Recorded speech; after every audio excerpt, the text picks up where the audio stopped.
Hello everyone, welcome to the Totally Well Show. I'm your host, Joyce Strong.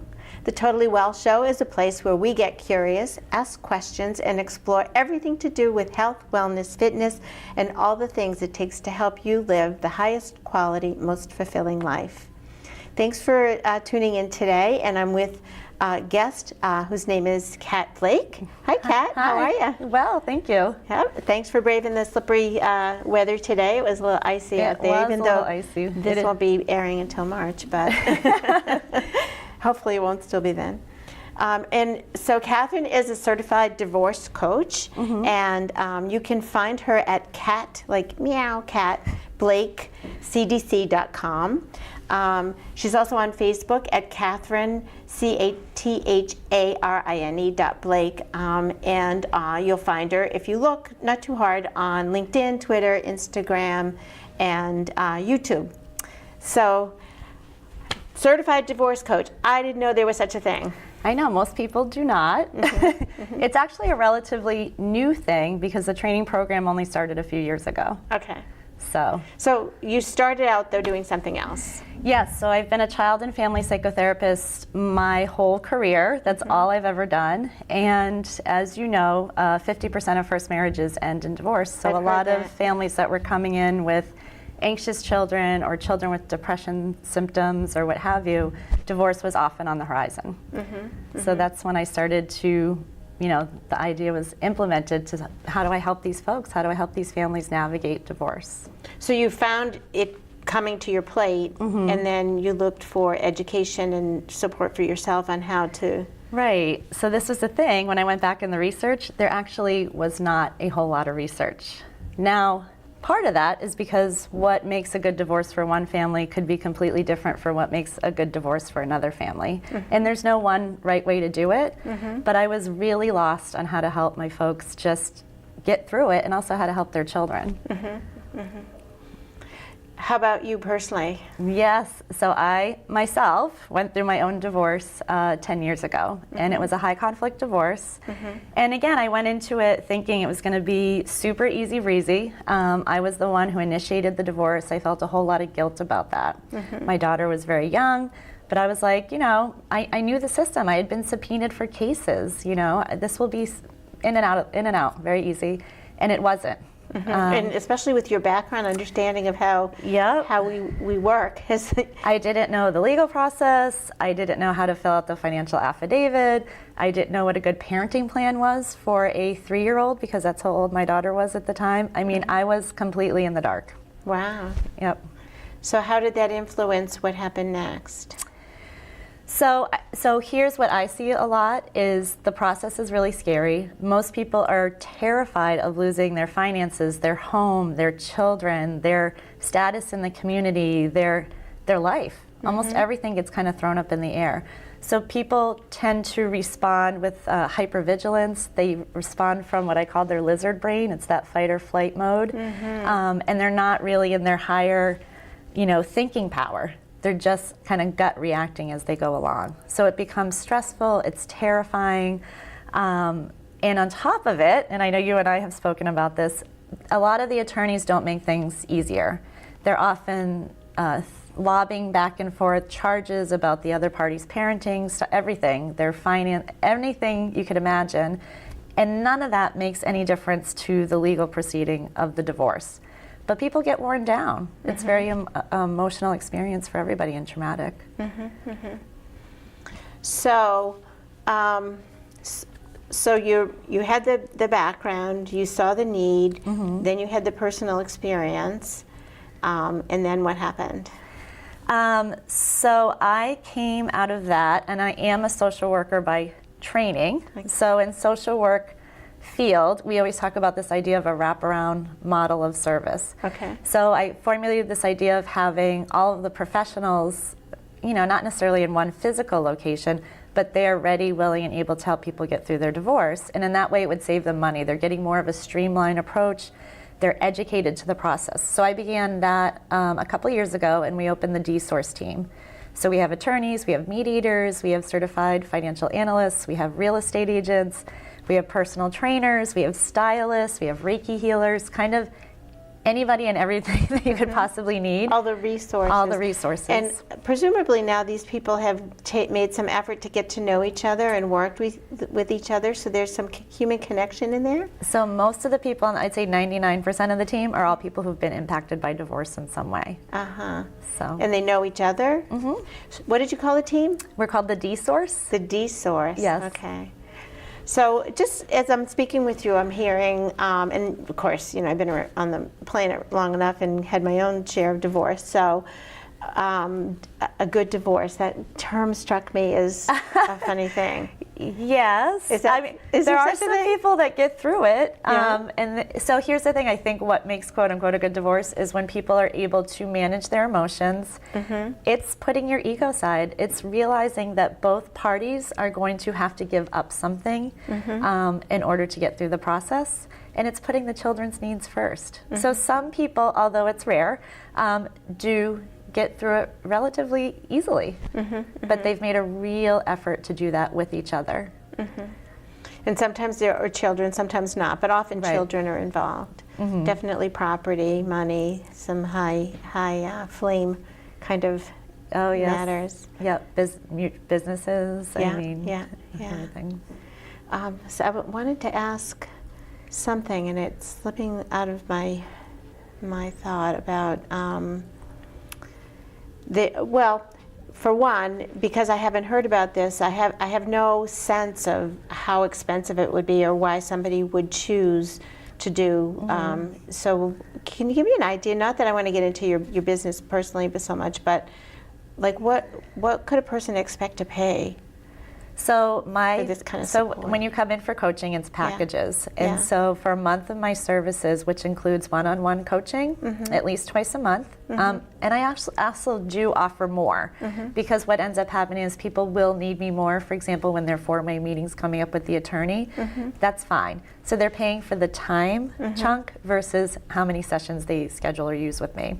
They also have a weekly online support group that we do through Facebook, and they also have round-the-clock access to me. So, if their ex calls them, I don't answer in the middle of the night because I do sleep. But if their ex calls them at 3 a.m. and leaves a very, provocative message or an angering message, the person can certainly contact me, and I'm going to call them the first thing in the morning. And we sift through it to see what do we need to tell the attorney and what can we just ignore. Most of it we can ignore, and that's what people don't realize. It's just noise. It has no bearing, like I said before, on the legal process. So for those services, you also get a 7-session classroom module of how to navigate your divorce from beginning to end. But it's the price of 2 hours of an attorney fee per month. So somewhere around $500 to get a ton of support. Absolutely. Yeah. And that's a cheap attorney, by the way. Yeah, I would say so. Yes. Yeah, somebody who doesn't charge that much, because Yep. I think $250 is at the lower range from what I've experienced.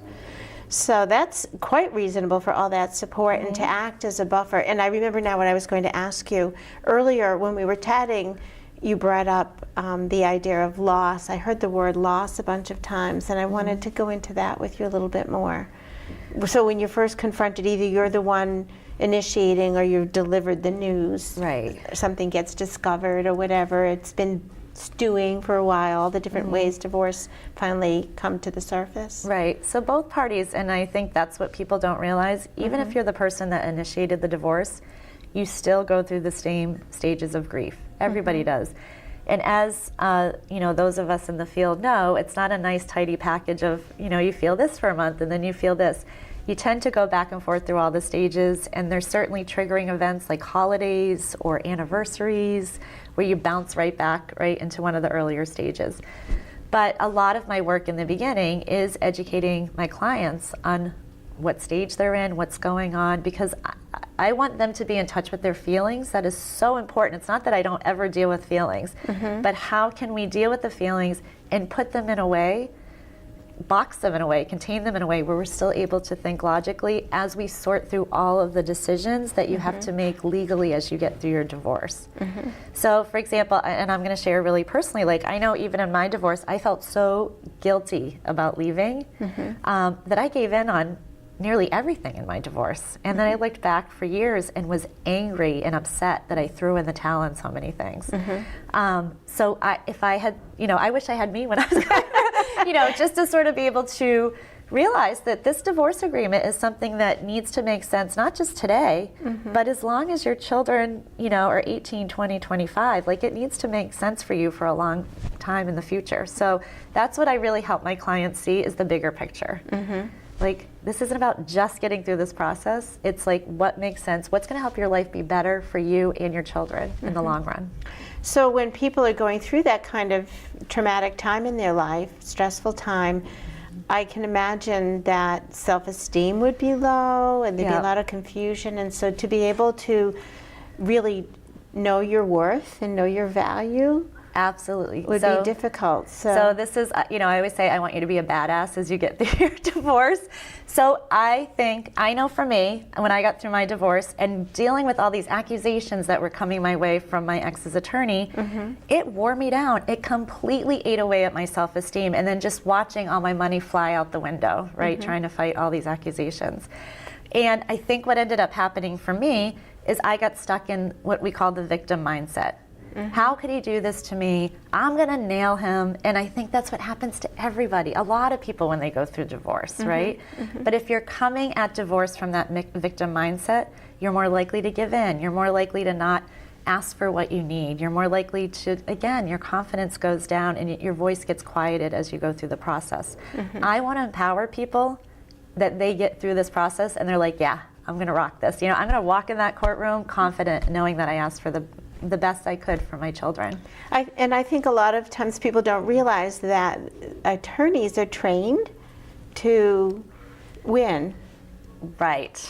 And so can you speak about that? Just, I don't want to pigeonhole and say attorneys are bad people, but they're trained to get what their client has asked them for and to win. And there's also different kinds of attorneys out there. I mean, that's good. I do work with people virtually, so I'm working with people all over the states. And I don't know the laws in every single state. I do know the local attorneys and their personalities. So that's the thing. You can hire a shark attorney, but you also have to realize your power is that the shark attorney does not have to go for 15. You can ask them to go for 7. Like, you still are in control. You're a paying client. And I think people forget that. That attorney's just looking at, how do we get to litigation because I'm going to get there and win this case. So they're not, the goals aren't necessarily in line. And that's something that you really need to have an open and honest discussion with your attorney about. Like, where are they coming from? What are they going for? So I'm imagining then even you could help people select an attorney and say, wait a minute, this isn't a good match for you. Right. So a lot of my clients, I will say, if you're able to do it, mediation is a much cheaper alternative. So some of my clients, what they'll do is they'll work with the mediator through most of the divorce, and then maybe there's 1 or 2 sticky points. Then you can piecemeal out that work to 2 different attorneys to get through those 2 areas that are hard to come together on. Is that by specialty or by just? No. So some attorneys do that and some don't, but the ones who do, where they're not taking a retainer up front, you're paying sort of per topic, so to speak, or hourly. A la carte? Yep, absolutely. But you're still kind of come out with a cheaper divorce than just hiring 2 opposing attorneys right from the get-go. Okay. So that makes sense. So it's more task-oriented, and there isn't, because they're human too, right? And that's kind of what I see is how people get vested in the whole thing, and all the personalities mixed. Now it's like everyone's getting divorced.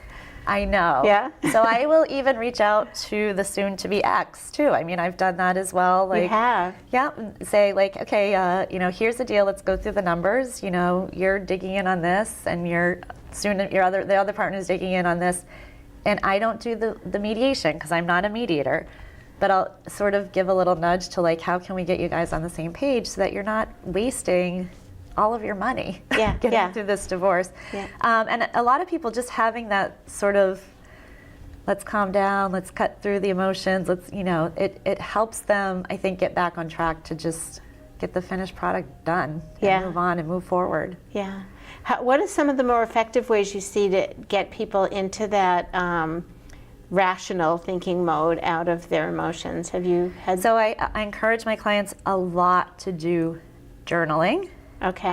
So that, because this is what happens, and and I know we talk about self-care, we tend to go through our days just, behaving, moving, responding to what's in front of us. We're not always aware of the thoughts that are in our mind, and those thoughts are what pushes our behavior. So if your thoughts, again, I'm so angry, how dare this person did this to me, my life is ruined, I'm never going to date again, who knows what it is. Yeah. But unless you take the time to tune in and see what your thoughts are telling you, you're not going to know that's what's driving your behavior, and you might make some really bad decisions and consequences as you go through the process. So I really encourage people to journal. Self-care is a big thing. Deep breathing. We talk about anger management skills. We talk about counting to 10 before you respond. And I really educate people to the fact that when they get in this hypervigilant mode, their whole body is inflamed. Right? Their heart's beating faster, they're not breathing correctly, and there is a high correlation, by the way, between heart attacks and car accidents as people go through the divorce. It takes us 2 hours to get back to baseline once we're in that state. So I'll tell my clients, and I know this is what happened to me, my attorney would call me at 8, I'd have a conversation, I'm angry. At 10, I might have a phone call with my mom. My mom is supporting me because she's awesome, but now I'm even more angry. I might go to my therapist at 11. My therapist also supports me, but I walk out of there more angry. You know what I mean? So I'm walking around in this state of inflammation and fight or flight mode. That's just not a healthy place to be for anybody. Well, I definitely lived through that myself, ended up with breast cancer, and I think that tied a lot for me into the amount of stress I was under at the time. I know, absolutely. Yeah. It's interesting what you were talking about. It kind of ties in with the book I've been reading. I have a book club I'm doing for Totally Well Book Club, and we're reading Atomic Habits by James Clear. Oh, I don't know that one. Okay. And he talks about the way the brain works is you have emotion, and then you have thought, and then there are cues along the way to whatever the behavior is. And it's almost like when you drive to work the same way every day, and you're like, I don't even remember going by those places anymore because it's so automatic. So, I will have an emotion, not even know what the feeling is because the thought hasn't happened yet, and I'm eating a piece of cheese or a piece of chocolate. Right. It's just like, so the same thing, I can imagine that, that victim mentality or whatever your typical way of behaving or treating another would jump out because that's how your brains work. So the idea of journaling and meditating to intervene so that you stop yourself, the emotion happens and you're there and you're like, now I'm hearing the thought and really identifying with it. And then you can change where that path goes and make a decision to something healthier. Absolutely. Yeah. I mean, how we interpret everything that happens in our life is within our control. Yeah. And that's where our power is sometimes. So, I mean, you might not be able to change anything that's around you, but you can certainly change what position you're going to come at it and how you're going to think about it. And I always want my clients, especially my women clients, and especially my women who are coming out of abusive situations, I want them coming out of it feeling empowered. Like, I got this. I'm in control. Yeah, yeah. So I think I'm wondering how hard it is for you to get people to believe, like with me, when somebody comes for a change in lifestyle or change in their weight, or if they've struggled with weight for a long time, or eating habits, for me, just getting them to believe this is possible. Do you see that too? Oh yeah, And again, how do you get asking people for to somebody believe? who's afraid to invest in themselves? I mean, I just have to be upfront and say to them, like, I know this comes at a cost, and it's And you're not meaning a financial cost. You're to a financial cost. Yeah. I mean, it does cost to work with me. I'm but not it costs free. for divorce, Right. I mean, yeah, But on the other end, and I will share testimonials and case examples and a little bit, but this is what could potentially happen. So you show some real life evidence that it has worked for other people. Yeah. And I imagine you ask people to trust you. Like, Yeah, and I do a free consultation. Yeah. So I know for me, I am a trained therapist. For me, therapy didn't really help me because I would go in and talk about how awful my ex was, and my therapist would side with me. But like I said, I'd walk out of there more and more and more angry and more emotional and reactive. I have found, even in my personal life, my coaching experience has pushed me so much more than my therapy ever has. Therapy is a little bit about what's happening today and how is it connected to your past. Coaching is about where do you want to be. And so it's a little bit different. I am probably a little bit more confrontational as a coach than I ever would be as a therapist. But it's because I want my people to feel better and get to their better selves. When you say confrontational, I don't. It doesn't sound to me like you're confrontational. No. What's another word? I think maybe direct. Direct, right. Yeah. Yeah. Straightforward, honest. Straightforward, Yeah, right. yeah.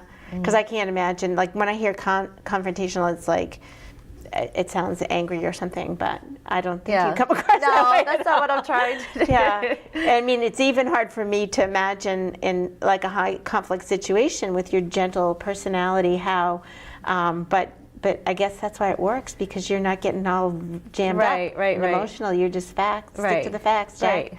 But it's also like, it's also shedding light on, again, getting through the emotions to the logical part. So I had a client recently, and she was so angry and upset in my office, and she said, you know, my soon-to-be ex, he's self-employed. I think he's hiding money. Listen, he's going around the neighborhood telling everyone he makes $20,000 more than what he actually put on the financial affidavit. So I literally took out a calculator and I'm like, okay, let's go through your attorney per hour. And, you know, we went through it all. And I'm like, is that really worth fighting for? Yeah. This is a $20 difference in your child support. So if we actually get the attorney on board, do this, do that, you know, your return might come back maybe in 5 or 6 years. Or do you just let it go and say, forget it, and just let go of the anger over this putting topic. it in context. That's a great example of something very practical. It's the price of peace. Yeah. Right? Yeah, that's amazing. I learned a trick. I don't know if you know about this. In your training, it was from the Zanders in The Art of Possibility. Did you ever read that book? No. So I have to like write all these down. Yeah, I'll give them to you later. Yeah. So she's a family therapist. He's the conductor for the Boston Philharmonic. And they're a couple who are divorced, and they work together. And they're older now. I've heard them speak a couple times, but they have this thing about giving an A, and it's just removing judgment completely from the situation. So instead of being a victim or blaming, even though from your point of view you wouldn't act that way or whatever, suspending that and long enough to say, he did the best he could, she's doing the best, and not really understanding, just being more living with the unknown and assuming, you know, if you could, you would, kind of thinking. So I found that to be very helpful for me. I would love to read that. Okay. Yeah. So, but it sounds like you're doing a lot of that with people, helping them to kind of take it to a different level of humanness. Yeah. Well, also, and part of it too is an interest. We have an event coming up, Divorce Stories, where people are just coming and sharing their story as they go through divorce. But challenging their narrative a little bit so that they can end a relationship, which is not easy, especially with children, but that they can end it with a story that's full of grace, that's full of effort, that's full of self-forgiveness. Well, that's exactly what this is about, retelling your story. That one didn't feel good, and guess what? The same facts fits this better story. Which one do you want? Yeah. I love that. Like, what did you learn from your relationship? What did your partner show you that you needed to work on versus coming at it from the victim stance? So I think that helped me a lot to have that. Anything? We have about 5 minutes left, and anything that we didn't cover today. I know there's so much, but anything that you want to share, just about what you do or ways people can. So I think one thing that I do want to share is that I don't just work with people going through divorce. So I do work with people who are contemplating divorce, and we weigh out how divorce would impact all areas of your life. So that way, when you make a decision, you're going into the process again from a position of power versus an emotionally driven one. And then post-divorce, I do work with people who want to get back out in the dating world, blended family issues, co-parenting issues. Oh, wow. And I do a lot of work with clients who come back in and they're 4 or 5, even 10 years post-divorce. They're still absolutely triggered by their ex, and they know enough, they have enough insight to say, I don't want to be feeling this way anymore. I just don't know how not to. So And I've already told a few people who I know about you to reach out, so I hope they do thank at some you. point in those scenarios. Yep. Definitely match up. So I want to take a minute just to ask you about you personally. Yes. What are the top 3 things that it takes for you to be totally well? Now that we're here on the Definitely. Totally Well Show. Yeah. So journaling is definitely a big thing for me. I always laugh because I come from a very somewhat dramatic Italian family that likes to share negativity all the time. And I know that if I don't pay attention to that can get in there and drive some of my behavior. So part of my way is slowing down every morning and just journaling anything. Yeah. It's just, doesn't matter what it looks like. I just have to get it out so I'm aware of what's going on, behind the curtains. Yeah. Walking my dog in the woods is an absolute must for me. Exercise is huge for me. I think the other thing is really surrounding yourself with your tribe. Surrounding yourself with people who are giving their energy, they're heart-centered, that was really a huge learning experience that I had to do post-divorce.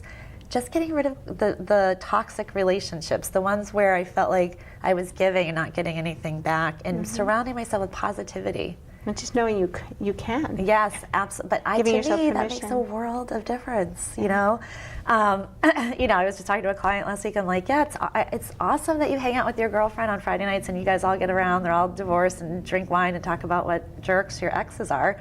I'm like, I don't know if that's necessarily the most helpful thing for you. Right. Do you know what I mean? Like, Yeah. it's like I think there's other environments you can surround yourself with that will help you move on and be free.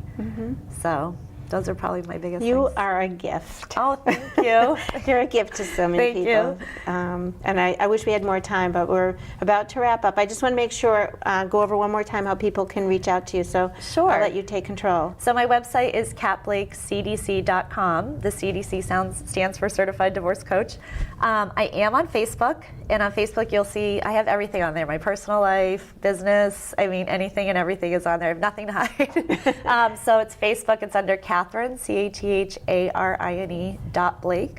And like you had mentioned, I'm on Twitter, LinkedIn. I have a YouTube channel. Pretty sure that's it. Yeah, that's it. Instagram. Oh, Instagram. Yeah. Yes. So people can find you, and I know you're working on some new things coming up in terms of being able. You already work with people remotely, but having different access points and price points for people to be able to use your services. Absolutely. So I'm psyched to watch you grow there. Thank you. And we have a retreat coming up in May. We have a 2-day divorce retreat in New Hampshire. Where about? It's going to be in Nottingham. Okay. So I'll be posting more about that because we're still trying to figure out who all the speakers are and what's going on. Oh, that's great. Yeah. Great to know. So- Well, we're just about out of time, so thank you for coming today and visiting with me and Yep. sharing, and I'll have many more questions, and I'll follow you in all those places. So. Awesome. Thank All you right. so much. Yeah, you're welcome. All right.